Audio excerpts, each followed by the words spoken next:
Olá, nosso grupo é Felipe Beirão, Heloísa Genovez, Lucas Martins, Maria Vitória Werner e Sabrina Araújo. Nós somos a turma 614 do semestre de 2021.2 e nosso trabalho é sobre as fontes de energia da região sul. Bom, inicialmente é interessante pontuar que a região sul ela é composta por três estados: Paraná, Santa Catarina e Rio Grande do Sul. O Ministério de Minas e Energia, em 2015, divulgou dados mostrando que a região sul tem a maior participação de renováveis na matriz de geração elétrica brasileira, compondo 92%, o que superou o indicador nacional de 74%. Além disso, a participação de 87% de hidráulica na geração total da região sul é a maior entre as regiões. As fontes de energia, elas são recursos naturais ou artificiais utilizados pela sociedade para produzirmos algum tipo de energia, que pode ser utilizada para propiciar o deslocamento de veículos, gerar calor ou produzir eletricidade. Essas fontes, elas também estão relacionadas à questão ambientais, porque dependendo das formas de utilização dos recursos energéticos, a gente pode gerar impactos sobre a natureza. Por isso, a gente classifica elas em renováveis e não renováveis, de acordo com a capacidade natural de reposição de recursos. Bom, as fontes não renováveis, elas são finitas ou esgotáveis, porque dependem de processos em escala de tempo geológica para se tornarem disponíveis. Isso significa que elas demoram muito tempo para se formarem novamente, pois resulta de um processo de milhões de anos sob condições muito específicas de temperatura e pressão. Então, quanto mais a gente usa as fontes de energia não renováveis, menos a gente tem no estoque total.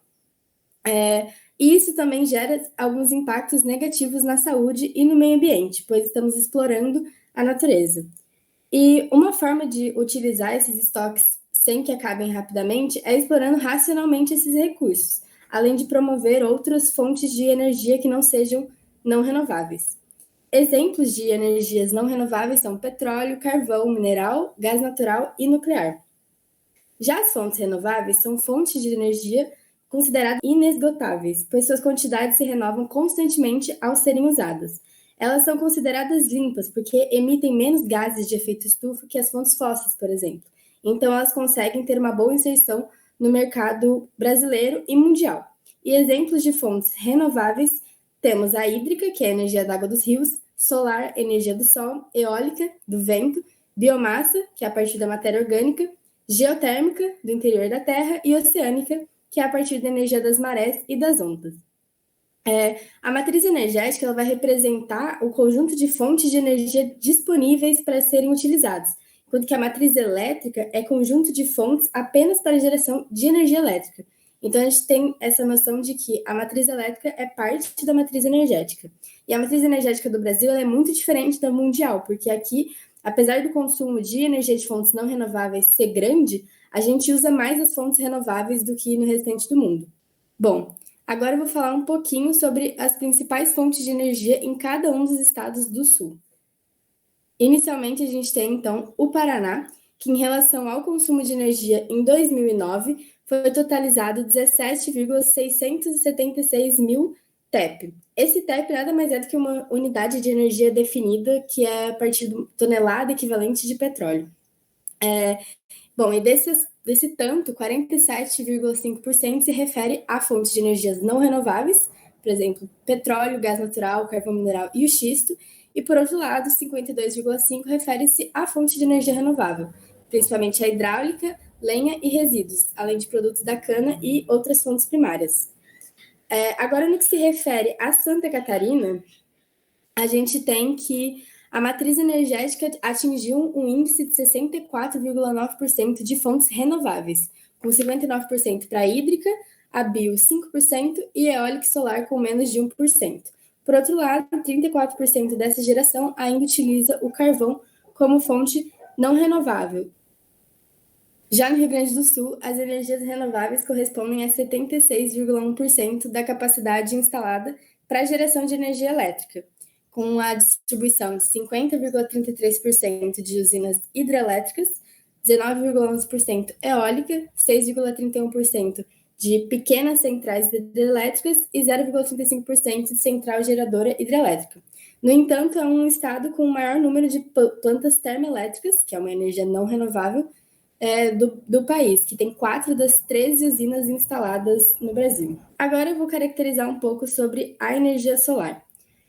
Bom, a energia solar ela corresponde à energia proveniente da luz e do calor emitidos pelo Sol. E a sua captação ela pode ser feita por meio de diversas tecnologias, como painéis fotovoltaicos, usinas heliotérmicas e aquecedores solares. E basicamente, então, ao ser captada, a luz ela vai ser convertida em energia. Nos painéis fotovoltaicos e nas usinas heliotérmicas, a luz ela é convertida em energia elétrica e térmica. Já no aquecimento solar, ela é convertida somente em energia térmica. Agora eu vou falar um pouco sobre a diferenciação da energia fotovoltaica e da energia heliotérmica. A energia solar fotovoltaica, ela nada mais é do que a conversão direta da radiação solar em energia elétrica. Então, essa conversão ela vai ser realizada pelas células fotovoltaicas, que podem ser ali evidenciadas como o número 1 na imagem, e elas são compostas por um material semicondutor, que geralmente é o silício. Então, ao incidir sobre essas células, a luz solar ela vai provocar uma movimentação dos elétrons desse material condutor e transportar eles pelo outro material até serem captados por um campo elétrico. Então, assim vai ser gerada a eletricidade, né? Então, nesses primeiros painéis solares fotovoltaicos vão captar a luz do sol durante o dia e gerar essa energia. Nesse segundo, que é o inversor, ele vai ser basicamente o coração do sistema, porque ele é responsável por transformar a corrente contínua, que vem dessas placas, para a corrente alternada, que é o padrão de energia na rede local que a gente utiliza nas casas e nas empresas. E já no 3, a gente tem um medidor bidirecional, que ele vai medir não somente a energia consumida, mas também ele mede a quantidade de energia injetada na rede elétrica pelo sistema solar. E como ele é constituído por painéis e equipamentos elétricos, esse sistema ele não exige um ambiente com alta radiação para funcionar, mas a quantidade de energia produzida vai depender muito também da densidade das nuvens. Então, quanto menos nuvens houver no céu, maior vai ser a produção de eletricidade, porque maior vai ser essa radiação sobre os painéis. Então, tendo essa noção da tecnologia fotovoltaica, a gente tem um ranking dos estados que mais investem nessa tecnologia. E pensando na região sul, a gente vê que o Rio Grande do Sul está entre os 3 estados que mais investem na energia solar fotovoltaica, com mais de 47.028 sistemas instalados no estado. Agora eu vou falar um pouco sobre a energia solar heliotérmica, em que a energia do Sol, proveniente do Sol, é transformada em calor e aquece principalmente águas de residências, hotéis e clubes. Então, para que isso seja possível, são utilizados painéis solares, que podem ser espelhos, ou coletores, ou heliostatos, que vão refletir a luz solar e concentrar ela num único ponto em que há um receptor. Esse receptor ele é constituído por um líquido que, pela luz solar, vai ser aquecido esse líquido, e ele é responsável por armazenamento de calor. Então, ele aquece a água nas usinas e assim vai produzir um vapor. Esse vapor vai movimentar as turbinas nessas usinas e provocar o acionamento de geradores. E esses geradores, por sua vez, vão gerar a energia elétrica. Então, regiões com grande incidência solar, poucas nuvens e terrenos planos são propícias para a produção dessa energia solar heliotérmica. Agora eu falo um pouco das vantagens e desvantagens dessa energia. Bom, dentre as vantagens, a gente tem que ela é uma fonte renovável e inesgotável de energia, ela é não poluente, ela é uma fonte limpa, e ela é uma excelente fonte de energia para países tropicais, como o Brasil, né? Em que a radiação solar costuma ser bem intensa durante a maior parte do ano. E ela requer áreas menos extensas para ser produzida.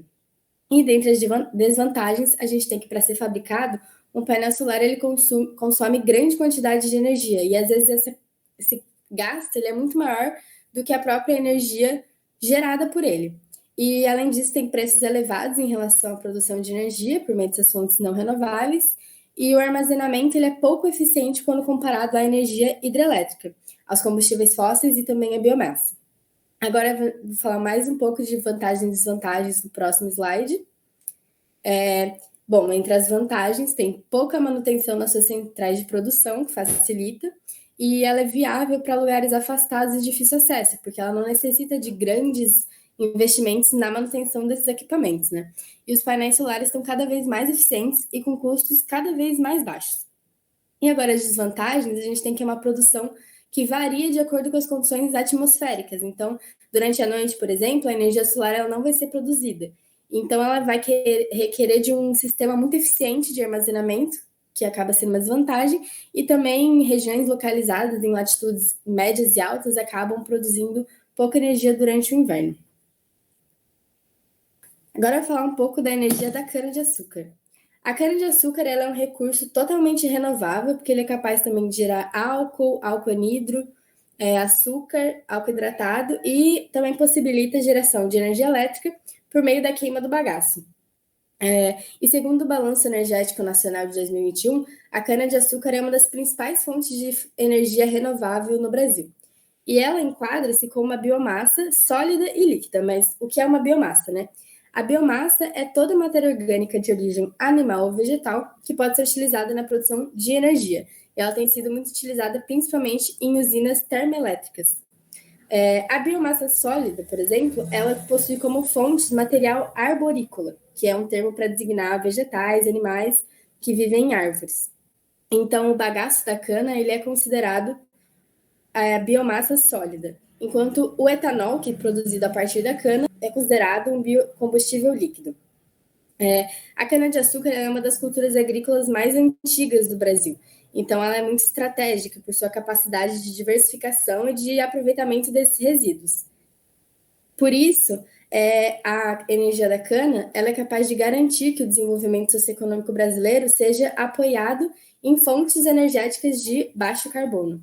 E a gente tem um cálculo que nos processos de produção dos subprodutos da cana, uma tonelada dessa matéria-prima moída, ela vai gerar cerca de 250 quilos de bagaço de cana, sem considerar outros subprodutos, como palhas e pontas. E a importância da cana, ela está envolvida com a cogeração da energia elétrica, que eu vou falar um pouco mais no próximo slide. Bom, a cogeração de energia elétrica nada mais é do que um processo de produção combinada de calor útil e de energia mecânica, que vai ser geralmente convertida total ou parcialmente em energia elétrica a partir da energia química disponibilizada por um ou mais combustíveis. E a cogeração, então, ela vai se tratar da associação da geração simultânea de dois ou mais tipos de energia, utilizando um único tipo de fonte energética. Nesse nosso caso, a fonte energética vai ser o bagaço da cana, que quando ele é queimado, gera uma energia térmica em forma de vapor e elétrica. O funcionamento, então, ele vai ocorrer da seguinte maneira.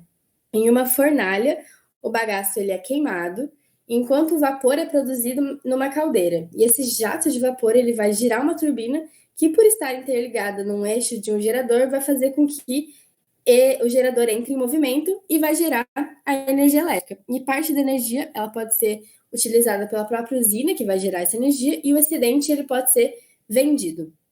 Então, assim como qualquer outra energia, essa vai apresentar vantagens e desvantagens. Dentre as vantagens que a gente tem é alta competitividade em função do custo. O que isso significa, né? Como a cana-de-açúcar ela já é plantada para a produção de etanol, por exemplo, utilizar seu bagaço para produzir energia é muito viável. Isso torna ela mais barata e também mais competitiva no mercado. Outro fator é que é uma energia limpa. Então, a queima dessa biomassa para a produção de eletricidade vai se enquadrar como energias verdes, limpas. Então, ela é totalmente renovável e ela não produz grandes impactos ambientais como a queima de combustíveis fósseis produz. Outra coisa é que ela supre a sazonalidade das chuvas. Então, como grande parte da energia elétrica gerada no país é proveniente das hidrelétricas, que dependem das chuvas para garantir seu nível de reservatórios, a queima do bagaço ela vai ser ótima para suprir a menor produção de energia da hidrelétrica nos períodos de seca.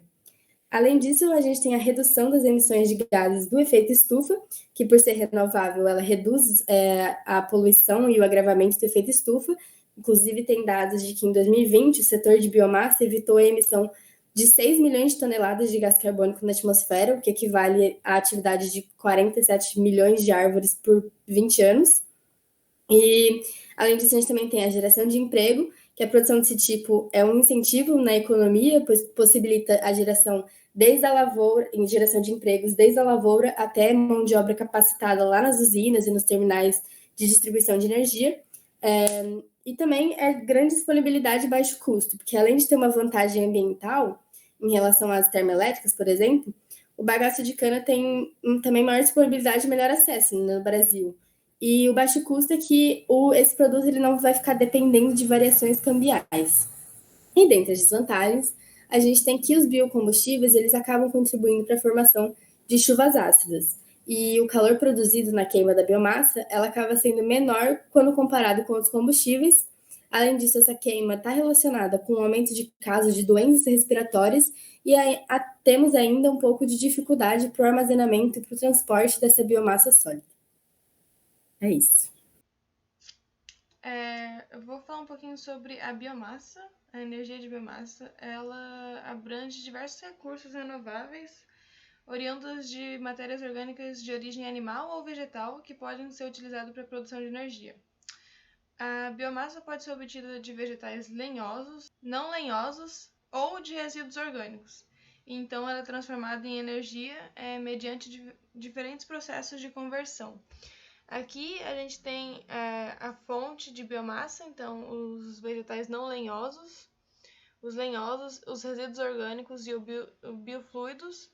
Então a gente tem o processo de conversão pelo qual ele passa e qual o tipo de energia que ele confere no final. Então, os vegetais não lenhosos compreendem os sacarídeos, os celulósicos, os amiláceos e os aquáticos.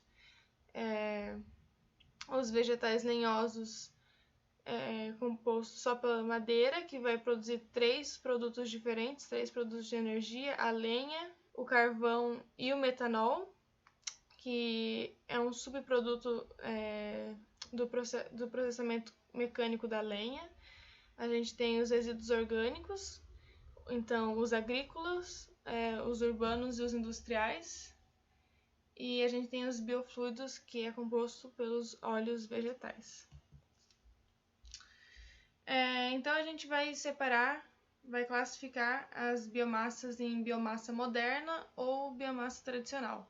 A biomassa moderna, ela compreende os biocombustíveis líquidos, os briquetes, também chamado de lenha ecológica, os pellets, e a cogeração, que já foi citada, pelo bagaço da cana, e os cultivos dedicados de espécies como os das florestas plantadas e o da cana-de-açúcar. E aí a gente vai ter a biomassa tradicional, que é composta principalmente pela lenha e resíduos naturais. Como eu já tinha dito, a madeira é uma fonte de biomassa que pode gerar 3 produtos energéticos, e entre eles a lenha. Essa é uma fonte de energia renovável conhecida como energia dos pobres, pela sua ampla difusão nos países em desenvolvimento. E no Brasil, a lenha ocupa a 3ª posição em fonte de energia utilizada, com 40% sendo dedicado à produção de carvão vegetal, 30% dedicado ao consumo do setor residencial e, por último, 23% que é consumido pelo setor industrial no país. Bom, a matéria-prima da lenha ela é obtida principalmente através do eucalipto, que é o nome dado ao gênero de árvores australianas, que abrange cerca de 600 espécies. E apesar de ser australiana, as condições para o seu desenvolvimento e adaptações às especificidades do Brasil foram propícias, de modo que hoje ela é essencial para a produção de energia primária no país. Além disso, apesar do eucalipto ser a principal espécie para o reflorestamento e produção da lenha, o Brasil dispõe de outras espécies nativas de diversas regiões brasileiras, como o taxi branco, a bracatinga, o pau-jacá, o angico branco, o angico cascudo, o angico vermelho, o timbó, entre outras espécies que têm potencial reconhecido para a produção de energia no país. Então, entre as suas vantagens e desvantagens, ela é um recurso renovável, tem menor corrosão dos equipamentos envolvidos no processamento mecânico, e as suas emissões não contribuem para o efeito estufa.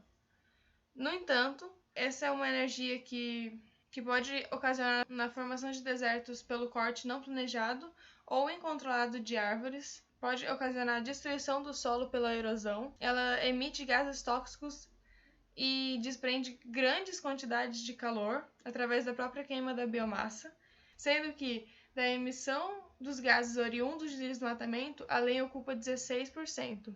Além disso, a rotina do carvoeiro o obriga a enfrentar riscos ocupacionais ligados a possíveis acidentes de corte de madeira, transporte e processamento da lenha. Bom, agora eu vou falar do petróleo.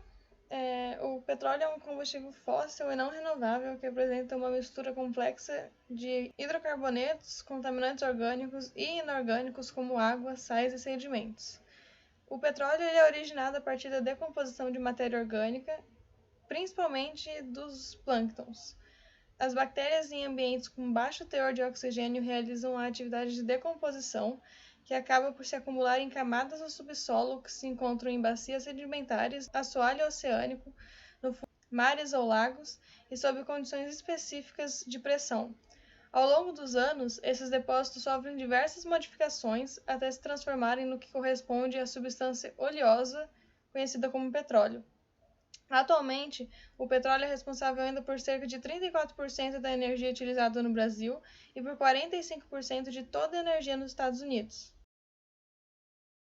Aqui a gente tem uma noção de quais são os países com as maiores quantidades, com as maiores reservas de petróleo. Em primeiro lugar, a Venezuela, com 300,9 bilhões de barris de petróleo. Em segundo lugar, a Arábia Saudita, com 266,5. Em terceiro lugar, o Canadá, com 169,7 bilhões de barris. Esses são os dados da OPEP de 2018. Sendo que o Brasil se encontra em 15º lugar, com 12,7 bilhões de barris. A gente vai falar um pouco sobre as etapas de obtenção do petróleo. A primeira etapa que a gente tem é a exploração, que é uma etapa que envolve a observação das rochas e a reconstrução geológica de uma área, com o objetivo de identificar novas reservas petrolíferas. Entre os métodos que existem para explorar o petróleo, 2 deles são o método sísmico e a aerofotogrametria. Então, no método sísmico, o que se realiza é a propagação de ondas artificiais nas formações geológicas estudadas. Isso porque as reservas de petróleo, elas influenciam a intensidade e a direção do campo magnético da Terra, e essas variações, pela presença das reservas, podem ser medidas através dos métodos magnéticos. Já o método da aerofotogrametria consiste na utilização de um avião devidamente equipado, voando com latitude, direção e velocidades constantes, que vai gerar fotos aéreas dessa região e, posteriormente, vão ser utilizadas para a construção de mapas bases ou topográficos de determinada região. Ainda na exploração, a gente tem que o petróleo é encontrado em equilíbrio com excesso de gás natural, água e impurezas, e contém certa quantidade de gás dissolvido e água emulsionada. A quantidade relativa dessas fases determina o tipo de reservatório. Então, aqui na figura, com a maior concentração de óleo e gás, a gente vai ter um reservatório produtor de óleo, enquanto que no reservatório que a gente tem mais gás, com essa parte amarela maior, a gente vai ter um reservatório produtor de gás. Em seguida vem a etapa da explotação, em que são empregadas técnicas de desenvolvimento e produção da reserva após comprovação da sua existência. E por fim, a gente tem a completação, que é quando o poço é perfurado e preparado para a produção. O poço, ele pode ser de 2 formas. Ele pode ser onshore, que são as reservas terrestres, ou offshore, que são as reservas marítimas. As reservas terrestres, a produção é feita através de bombeamento mecânico, injeção de gás ou injeção de água, enquanto que na offshore, nas reservas marítimas, a produção poderá ser feita em plataformas fixas, plataformas autoeleváveis em águas rasas de aproximadamente 90 metros, ou plataformas semi-submersíveis e auxiliadas por navio-sonda. E em determinados casos, a gente pode usar mais de uma técnica. E depois de realizado a extração, a gente então vai transportar ou por navio-tanque, ou oleoduto ou gasodutos aos terminais e refinarias de óleo e gás.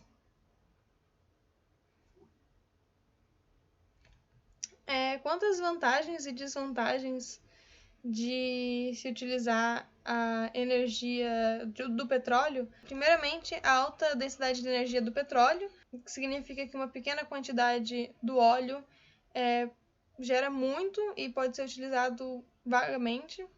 Além de ser utilizado pelos automóveis no transporte, ele é essencial para várias outras commodities, como o plástico, a vaselina, os tecidos sintéticos. Além disso, ele é uma constante fonte de alimentação e confiabilidade, o que quer dizer que, ao contrário das energias solar e eólica, o óleo pode produzir altas quantidades de energia que são altamente confiáveis. E quanto às suas desvantagens, a gente tem a emissão de substâncias nocivas, como o dióxido de enxofre e o monóxido de carbono, e também a poluição da água e da terra por conta dos derramamentos de óleo, que leva à morte de milhares de animais e ecossistemas no local onde o derramamento acontece e regiões próximas. Por último, eu vou falar sobre o xisto. E para falar sobre o xisto, eu preciso falar sobre o folhelho, que é essa rocha que a gente tem ali no canto da imagem. Folhelho em inglês se chama shale e é uma rocha sedimentar argilosa que resulta da deposição lenta e sem perturbação da lama, possibilitando uma estratificação folhada em finas lâminas. É muito comum que haja a confusão entre chamar o gás natural extraído do folhelho de gás de xisto, que no inglês é schist. No entanto, o xisto é uma rocha metamórfica, ao passo que o folhelho é uma rocha sedimentar, portanto, são duas coisas diferentes e o certo seria gás de folhelho, então. Xisto é uma outra rocha. As reservas de folhelho representam 10% do total de petróleo e 32% do gás disponível no planeta, segundo a Agência de Estudos sobre Energia dos Estados Unidos. O folhelho oleígeno tem quantidade de hidrocarbonetos que podem ser extraídos por um processo de destilação, pelo qual se obtém o querogênio, que é um produto similar, praticamente sinônimo, que pode ser utilizado nas mesmas condições que o petróleo. E aqui a gente tem as reservas de folhelho. Em primeiro lugar, a gente tem a China, com 36,1 trilhões de metros cúbicos de folhelho. Em segundo lugar, vem os Estados Unidos, com 24,4 trilhões. E, por último, o México, com 19,3 trilhões de metros cúbicos. O Brasil se encontra em 10º lugar, com 6,4 trilhões de metros cúbicos.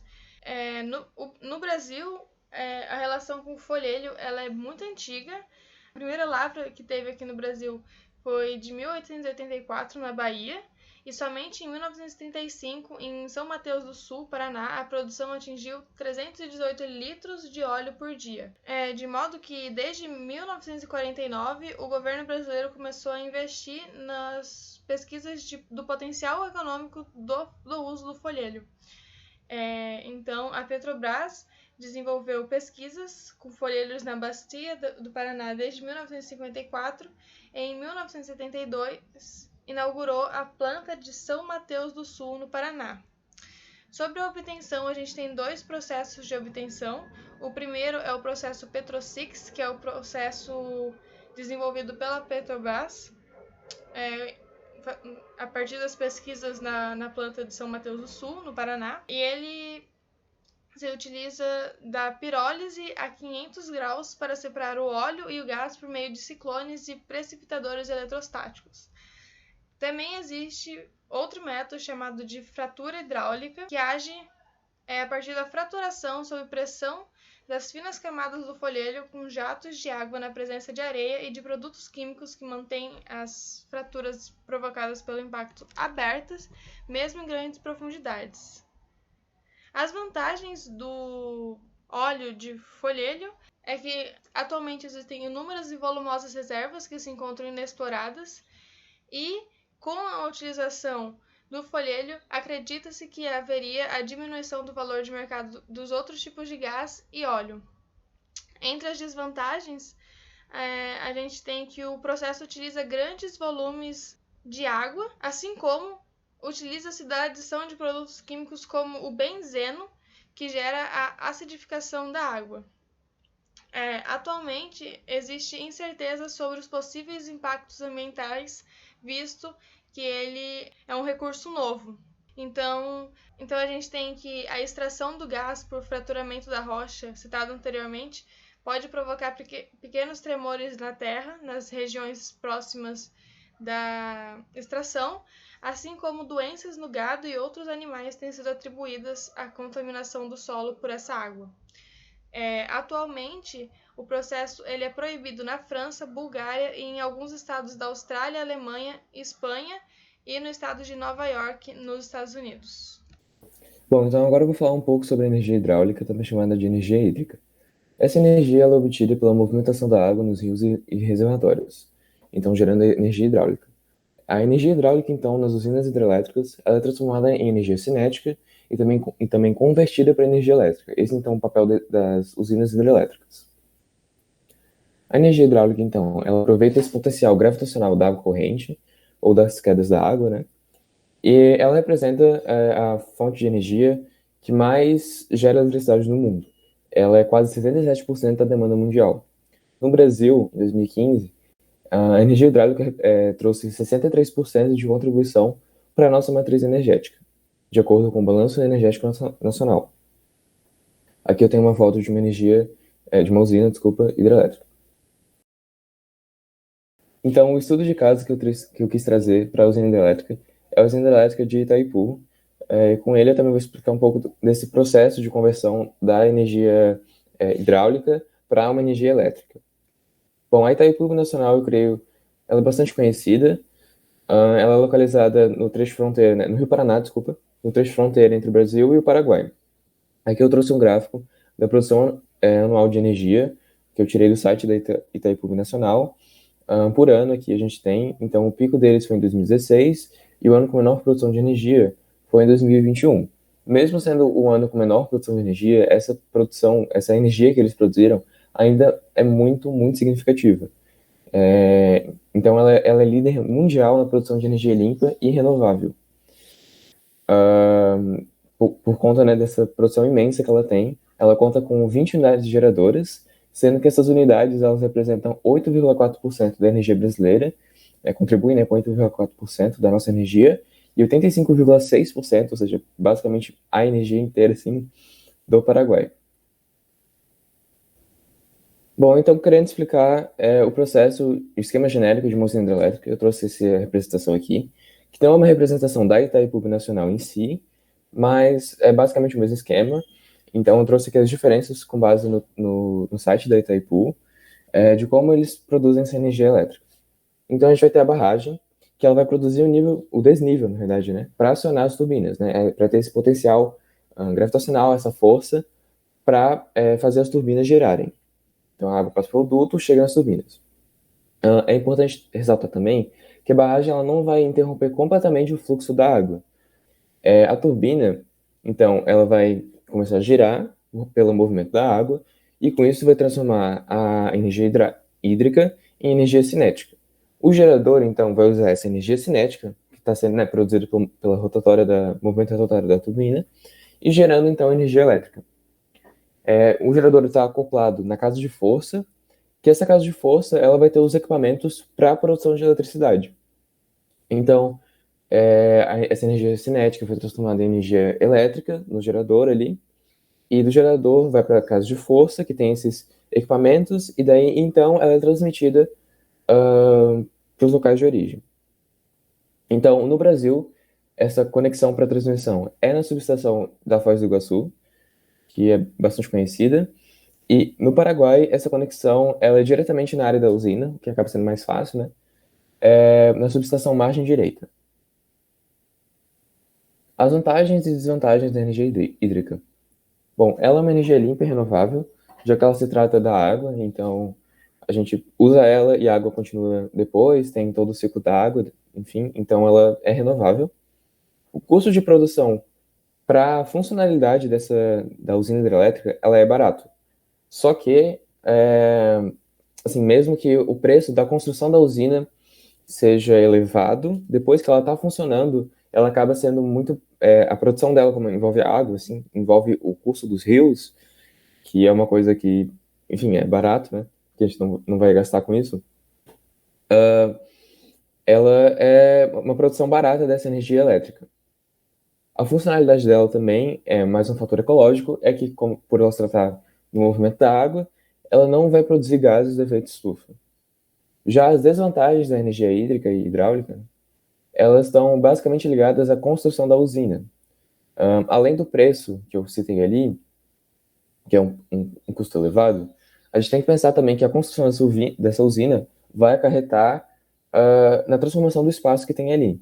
Então, por exemplo, construir essa usina, ela vai alterar todo o ecossistema que tem ali. Ela vai prejudicar a flora e a fauna das áreas ali que estão alagadas. E também a população que mora ali, ela vai ter que ser realocada para essa construção. Além disso, é claro, a gente vai ter o desmatamento para ter área livre para a construção dessa usina. E a construção dessa usina, ela, por mudar o curso natural dos rios, ela também vai ter mudanças climáticas. E um fator econômico também é que, como essa usina depende das chuvas, né, por causa do ciclo da água, a produção energética dela vai ser menor nos períodos de seca. E isso acarreta também num preço maior para o consumidor final desse produto, já que, né, a produção energética vai ter que ser menor, então o custo vai ter que ser mais elevado. Tá. A respeito da energia do carvão mineral, ele é proveniente da sua mineração, que ele então é queimado e aquece a água de uma caldeira, fazendo que seja liberado vapor de alta pressão, para assim fazer as pás das turbinas girarem, assim gerando energia. E suas principais reservas do Brasil se encontram em SC, Santa Catarina, e no RS, Rio Grande do Sul. A energia do carvão mineral compõe 34% da matriz energética de Santa Catarina, que é a grande maioria entre as não renováveis, aproximadamente 90%. Ele é mais dispendioso do que a grande parte das outras fontes de energia, e ele também é extremamente poluente, não só por transmitir gás carbônico na sua queima, como também transmite sulfetos, que podem reagir quimicamente com o ar e a água, pela presença de oxigênio. E ele também forma substâncias como ácido sulfúrico, H2SO4, e o sulfato ferroso, FeSO4, que então vão para o subsolo e assim atingem o lençol freático, que são as águas subterrâneas, contaminando-as. Aqui um esquema simplificado de como funciona essa usina termoelétrica. A água vem do condensador, que acaba de ser condensada do vapor de alta pressão, e vai até uma caldeira, que é aquecida por uma fornalha abastecida por esse carvão mineral, assim transformando essa água em vapor de água de alta pressão, que assim gira as turbinas e gera energia pelo gerador, e assim repete o ciclo. Agora exemplo prático do complexo termoelétrico do Jorge Lacerda. Ele é localizado em Capivari de Baixo, Santa Catarina, aparecendo lá no mapa com a setinha. Ela é a maior usina termoelétrica a carvão mineral do Brasil, formada por 3 usinas térmicas a carvão, totalizando uma potência de 853 megawatts. Suas vantagens é que ele tem uma alta eficiência energética, ele tem um ótimo custo-benefício e tem uma disponibilidade mundial. Dá para encontrar carvão em qualquer lugar do mundo, praticamente. Mais desvantagens, ele é altamente poluente, ele é uma fonte de energia não renovável, se esgota, e um material altamente inflamável, sendo muito propício a acidentes e incêndios. Certo, agora eu vou estar abordando sobre a energia eólica presente aqui no sul do país. Num primeiro momento, eu vou buscar tratar da caracterização dessa fonte enquanto uma matriz energética no Brasil, como é feita a sua geração e distribuição, além das vantagens e desvantagens de sua aplicação, e também trazer um exemplo de caso prático de uso de energia eólica no estado do Rio Grande do Sul. Por definição, a energia eólica é aquela que provém da movimentação dos ventos, e ela pode ser considerada como uma fonte renovável e alternativa de energia, já que ela foge dos meios tradicionais de obtenção energética, como é o caso dos combustíveis fósseis que a gente acabou de ver. E o termo eólico, ele vem do grego eolo, que é o nome dado ao Senhor dos Ventos na antiguidade. E a exploração do recurso eólico é tão antigo quanto seu nome, já que anteriormente ele foi utilizado para a movimentação de cataventos e moinhos.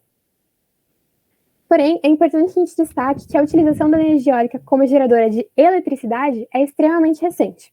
No Brasil, por exemplo, a real expansão da indústria eólica se iniciou apenas na década de 90, diante da real necessidade de explorar outras fontes energéticas alternativas. E apesar de ela ser considerada relativamente nova, a energia eólica ela já ocupa o segundo lugar como maior matriz energética no país, segundo a ANAEL, como mostra o gráfico, ficando atrás apenas da fonte hídrica de energia. Bom, agora eu vou explicar mais detalhadamente como ocorrem os processos de geração, armazenamento e distribuição da energia eólica. Bom, primeiro de tudo, a obtenção da energia eólica ela é dada pelo aproveitamento da energia cinética presente na massa de ar em movimento, que nada mais são do que o vento. E essa energia cinética do vento ela é convertida para energia mecânica através da rotação das pás que compõem uma turbina eólica, que também é chamada de aerogerador. Bom, aqui eu trago a ilustração de como é uma turbina eólica moderna, sua estrutura externa e interna. E a gente pode observar que dentro da sua estrutura há um gerador, que é o grande responsável pela conversão da energia mecânica aproveitada em, finalmente, energia elétrica. Bom, a gente pode observar também que dentro do arcabouço de uma turbina, eles contam com um sistema de freio e sensores de vento. Isso porque o aerogerador ele só é ativado quando em contato com ventos de 9 a 14 km por hora. Ele é orientado a desativar suas pás quando ele encontra ventos em velocidades maiores que 22 km por hora. Sendo assim, a gente pode entender que a climatologia eólica do local de instalação das turbinas está estritamente relacionada com o potencial energético de cada região. Atualmente, a região sul é a segunda maior provedora de energia eólica no Brasil, ficando atrás apenas da região nordeste. E a gente pode ver que isso condiz com essa ilustração, que é um gráfico que traz a projeção dos ventos e das massas de ar assim, no Brasil. A gente observa que realmente há uma movimentação maior no sul e no nordeste. Agora, quanto à eficiência de um aerogerador, é informado que apenas uma turbina é capaz de gerar 1,67 megawatts por hora, o que é capaz de suprir o consumo moderado de 9.000 pessoas. Buscando ampliar a capacidade energética, é preferível que se construa campos sequenciados de aerogeradores, que são os chamados parques eólicos. Como exemplo de parque eólico, a gente pode citar a construção do Complexo Eólico do Bom Jardim da Serra, aqui no estado de Santa Catarina, que conta com 62 aerogeradores dispostos em 4 parques eólicos. Há também a usina eólica de Palmas, que é localizada no estado de Paraná. Esse complexo de Palmas, ele é o parque eólico primeiro da região sul, e ele foi inaugurado em 1999. Bom, sobre o armazenamento dessa energia elétrica produzida, é preferível que a sua realização seja feita pelo uso de baterias que contenham um dispositivo de controle de carga. Com a voltagem equilibrada, essa energia ela segue o seu caminho pela rede de distribuição e os fios instalados nos postes levam a energia até a nossa residência. Certo, agora depois de ter falado um pouco sobre o funcionamento da fonte eólica, eu vou trazer uma avaliação das vantagens e desvantagens da instalação e exploração desse tipo de energia. Uma primeira vantagem, como eu já havia mencionado, é que a energia eólica ela se caracteriza como uma fonte de energia renovável, ou seja, o seu recurso é considerável inesgotável. Além disso, o investimento na energia eólica como matriz energética no país reduz a dependência nacional a combustíveis fósseis não renováveis e reduz também a dependência das usinas hidrelétricas, que elas podem estar sujeitas a crises hídricas. Tem também que a energia eólica ela é considerada uma energia limpa, ou seja, ela não emite gases poluentes nem resíduos e, consequentemente, diminui a emissão de gases do efeito estufa. Como uma última vantagem, eu listei que a instalação dos parques eólicos eles são compatíveis com outros setores industriais, como a agricultura e a pecuária. Ou seja, a instalação de parques eólicos em Passos, ela vai ao encontro das práticas da agropecuária. Agora, sobre as desvantagens da energia eólica em relação às demais fontes, a gente pode citar a intermitência das correntes de vento. Isso quer dizer que o comportamento inesperado do vento ele pode comprometer a geração de energia. Além disso, os equipamentos e a dimensão dos parques eólicos são consideráveis custosos para a sua instalação. Tem também que os aerogeradores eles podem provocar uma alteração no movimento migratório de aves locais, já que muitas acabam colidindo com as pás e as correntes de vento podem mudar também esse movimento migratório das aves. Como uma última desvantagem, a gente pode citar que mesmo que seja considerada uma fonte de energia limpa, a instalação de parques eólicos eles provocam poluições sonoras e visuais. Por isso que é informado que a instalação de um parque deve ser realizada a pelo menos 200 metros de distância de comunidades ou habitações. E, para concluir, eu trouxe um exemplo de aplicação da energia eólica como fonte energética no estado do Rio Grande do Sul. Assim como no panorama nacional, a inserção da energia eólica na matriz energética gaúcha também é considerada recente, e a sua implementação foi incentivada e viabilizada pelo programa Ventos do Sul, em 1999. E esse investimento aplicado, ele colhe fruto nos dias de hoje, já que atualmente o Rio Grande do Sul é considerado o 5º estado brasileiro com maior potência eólica instalada. São 1.836 megawatts de potência divididos em 80 parques eólicos. Aqui eu trouxe um gráfico que mostra como a energia eólica ela já ocupa grande parte da matriz elétrica gaúcha. E pode passar.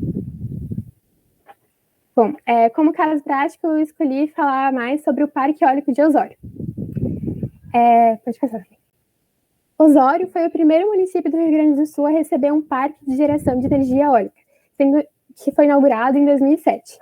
O chamado Parque Eólico de Osório, durante vários anos, foi o maior complexo eólico do hemisfério sul, sendo que no ano de 2018 foi responsável por gerar 1 milhão de megawatts-hora, que é energia suficiente para atender o consumo residencial de 1.750.000 pessoas, que é uma população superior à cidade de Porto Alegre.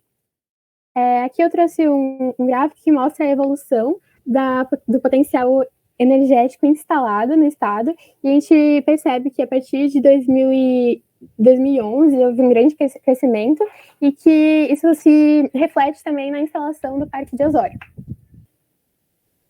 E esse sucesso do recurso energético, ele encontra explicação nas excelentes condições geográficas e ambientais do estado rio-grandense para a instalação desses parques eólicos.